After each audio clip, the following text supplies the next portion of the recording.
Welcome, my dear students, in e-learning classes of St. Michael's Academy. चलिए हम लोग statistics की शुरुआत कर चुके हैं।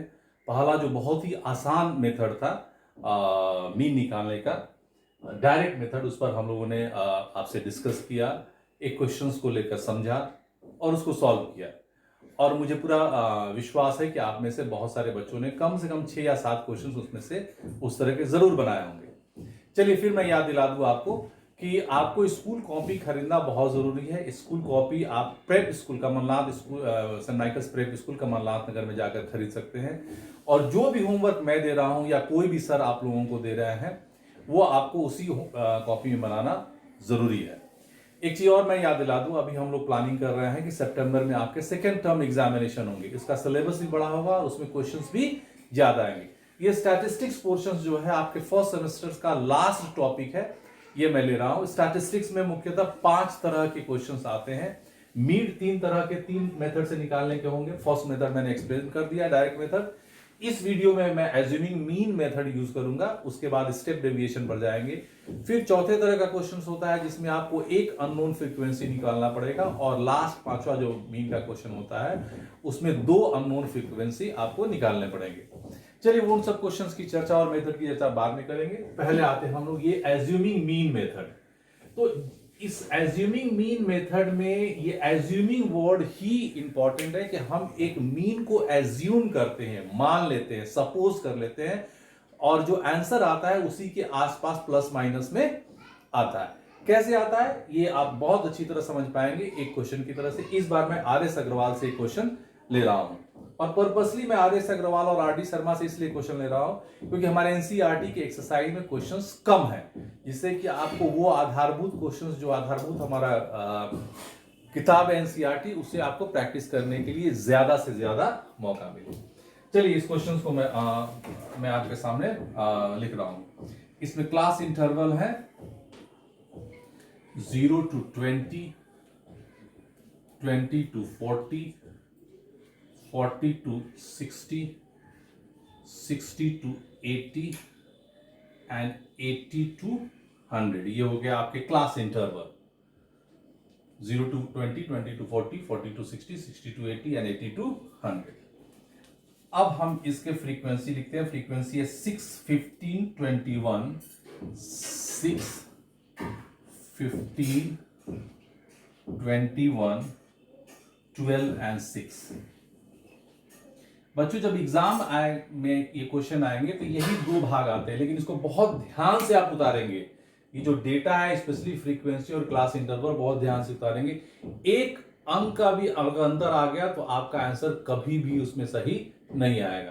तो बात वही हो जाएगी, आपने टिकट सही लिया और गलत ट्रेन पर बैठ गए तो टीटी तो ऐसे भी पकड़ेगा, मार्क्स आपको ऐसे भी नहीं मिलेंगे।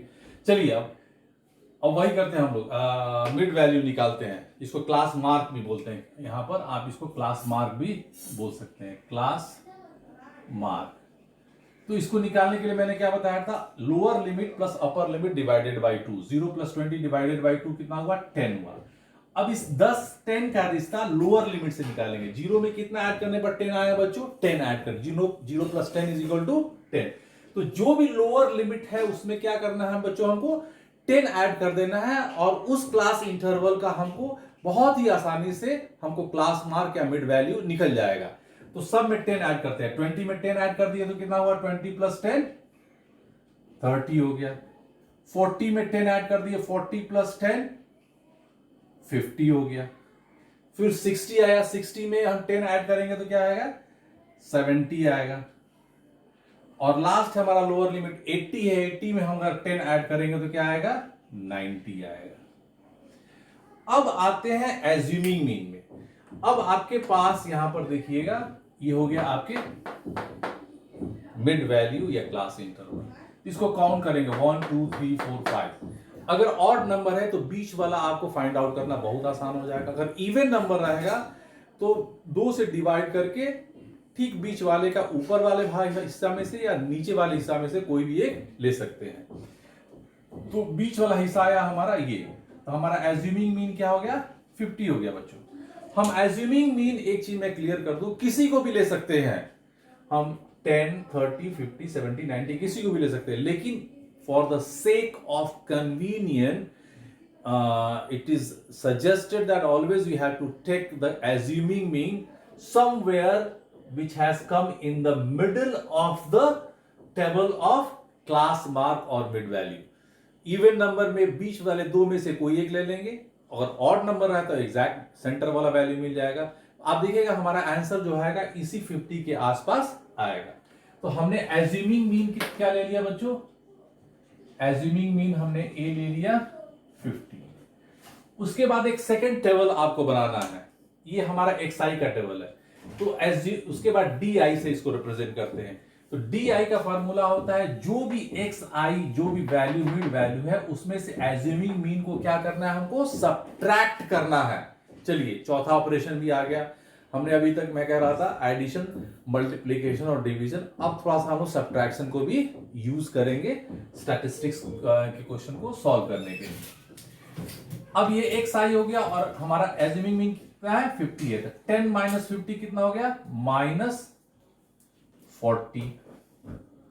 फिर 30 माइनस 50 कितना हो गया? -30 में से 50 माइनस करेंगे तो कितना आएगा बच्चों? -20। ये हो गया 0।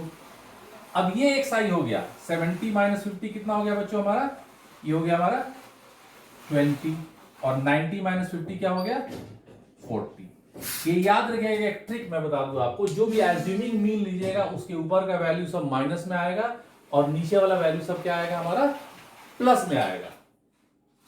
और लास्ट स्टेप पर हम आते हैं। इस लास्ट स्टेप में हमको क्या करना है कि fi और di को मल्टीप्लाई करना। हमेशा याद रखिएगा कि जब भी मल्टीप्लाई करेंगे उसमें एक टर्म हमारा फ्रीक्वेंसी यकीनन होगा, जरूर होगा। तो इसको ऐड करने के लिए हम fi और di को मल्टीप्लाई करेंगे। तो 6 इंटू 40 कितना हो जाएगा हमारा? 6 4 जा 24 -240। फिर 15 इंटू 20 हो जाएगा -300। 21 इंटू 0, ये हमेशा 0 आएगा, याद रखिएगा। किसी भी क्वेश्चन के लिए जो एज्यूमिंग मीन वाला कॉलम होगा उसमें fi di का वैल्यू हमेशा ही 0 ही आएगा। अब आते हैं 12 इंटू 20, 12 2 जा 24। और यहां आते हैं 6 इंटू 4, 6 4 जा 24। अब दो वैल्यू बच्चों हमको निकालने हैं। ये तो हमेशा निकालना पड़ेगा, इसलिए मैंने इसको मिटाया नहीं पहले वाले टेबल से। और वो है हमारा सिग्मा fi। तो इसको ऐड करेंगे। 6 and 5 11 plus 1 12, 12 plus 2 14, 14 plus 6 20, 2 plus 1 3, 3 plus 2 5 plus 1 6। एक बार और हम रिपीट कर लेंगे। 6 5 11 और 1 12, 12 और 2 14, 14 और 6 20, 20 हुआ। 2 और 1 3, 3 और 2 5, 5 और 1 6। ये वैल्यू आ गया। फिर हम यहां निकालेंगे सिग्मा fi di। सिग्मा का मैंने आपको एक्सप्लेनेशन दे दिया था। सिग्मा मतलब क्या होता है बच्चों? सम ऑफ द डेटा। अब यहां ऐड करेंगे, पहले माइनस वाले का निकालेंगे। यहां पर माइनस वाले का आ जाएगा हमारा, यहां ऐड करेंगे तो 0 4 and 3 and 2 5 -540। और ये आ जाएगा यहां प्लस, इसको करेंगे 480। यानी कि सिग्मा fi di का वैल्यू क्या आ जाएगा हमारा? Sigma fi di is equal to -440 plus 480। Minus वाले को मैंने अलग ऐड कर दिया, प्लस वाले को अलग ऐड कर दिया। अब सिंप्लीफाई करेंगे क्योंकि माइनस का वैल्यू बड़ा है। 0 - 0 0, 14 - 8 6 और 4 और 4 कैंसिल। एक बार और हम कर लेंगे। 0 0 0 6 8 14, ठीक है, -60। यहां तक कैलकुलेट करने के बाद अब आपको एक नया फार्मूला सीखना है, और वो नया फार्मूला है बच्चों यहां पर कि मीन इज इक्वल टू, किस केस में, एज्यूमिंग मीन मेथड से, mean is equal to assuming mean plus sigma F I D I upon sigma F I. चलिए एक बार और मैं एक्सप्लेन कर देता हूं। मीन का फार्मूला होगा assuming mean plus sigma F I D I upon sigma F आई। यहां तक हम कैसे पहुंचे, एक बार बहुत जल्दी में 1 मिनट में एक्सप्लेन करूंगा। यहां तक आपको क्वेश्चन मिलेगा, इस कॉलम को बनाना आपको सीखना नहीं है, डायरेक्ट मेथड में आप सीख गए हैं। मिड वैल्यू या क्लास मार्क, इसको lower limit plus upper limit divided by 2 एक का निकालेंगे और लोअर लिमिट से उसका रिलेशन हम फाइंड आउट करेंगे और हर एक में उतना ही नंबर हम 10 ऐड करते चले गए तो हमको हमारा क्लास मार्क का टेबल मिल गया। इसके बाद एक नया चीज आपको सीखना है, एज्यूमिंग मीन। आप एज्यूम कर सकते हैं ऑलमोस्ट बीच वाला वैल्यू। अगर आपके पास number of class interval odd number में है तो एग्जैक्ट मिड वैल्यू आपको मिल जाएगा। अगर इवन नंबर में है तो ऊपर से बीच वाला या नीचे से बीच वाला किसी को भी ले सकते हैं। ये इसलिए लिया जाता है कि इसी के आसपास आपका आंसर आता है बीच वाले को लेने से, और इससे सुविधा होती है। अब उसके बाद वही काम करना है जो हम एक्सरसाइज में किए थे। हम फ्रीक्वेंसी को DI से मल्टीप्लाई करके एक नया टेबल बनाएंगे। 6 into 40 240, 15 into 20 minus 300, 21 into 0 0, 12 into 20 240, 6 into 40 240। फिर नेगेटिव वाले का अलग वैल्यू निकालिए, पॉजिटिव वाले का अलग वैल्यू निकालिए और सिग्मा एफ आई डी आई का वैल्यू निकालिए। अब ये फार्मूला हम यूज करेंगे जो मैंने बताया। एज्यूमिंग मीन हमारा कितना है बच्चों, 50 है। 50 plus sigma F I D I कितना है हमारा, -60 upon F I D I क्या है, कितना है हमारा 60 आया, which means 50 plus minus minus है 60 upon 60 is equal to 1, that is equal to 49। So आपका आंसर कितना हो गया बच्चों, 49 हो गया। अब आपको मैं एक ट्रिक बताऊंगा, इसमें से मैं आपको फिर आपको सजेस्ट करूंगा कि कम से कम 6 या 7 क्वेश्चन बनाइए जिसमें again you need to solve 6 to 7 question.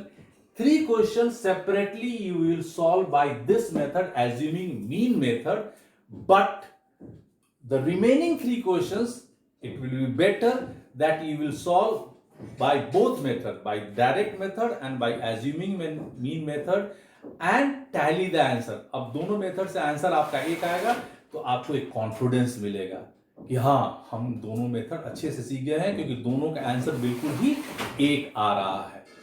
तो फिर से मैं याद दिला दूं कि ये भी आपको 6 या 7 क्वेश्चंस बनाने हैं, लेकिन जो 2-3 क्वेश्चंस एनसीईआरटी में दिए हैं उसको मस्ट बनाना है। आप आर एस अग्रवाल बुक चुनिए, R D Sharma book select कीजिए और एज्यूमिंग मेथड से बनाइए। इसके बाद वाले वीडियो में मैं आपको स्टेप डेविएशन मेथड से मीन कैलकुलेट करना सिखलाऊंगा। और इसके बीच में कुछ बच्चे हमसे फिर क्वाड्रेटिक इक्वेशन के कुछ डाउट्स हम मेरे पास भेजे हैं। एक बच्चे ने एक ट्रायंगल से भी क्वेश्चन भेजा है। मैं कोशिश करूंगा कि बीच में एक डाउट क्लास भी लेकर आपके सारे डाउट्स एक साथ लेकर डाउट क्लास के रूप में वो मैं क्लास लूं और वो वीडियो मैं बनाऊं। तो खूब मेहनत करो बच्चों, चैलेंजिंग टाइम है, लेकिन 30% सिलेबस रिड्यूस करने के कारण आपके पास मौका बहुत ही अच्छा है कि आप जो हमारे जो 26 बच्चे 90 लाए थे, मेरा टारगेट है इस बार 90 में कम से कम उससे डबल बच्चे होने चाहिए। Promise? Okay, till then best of luck.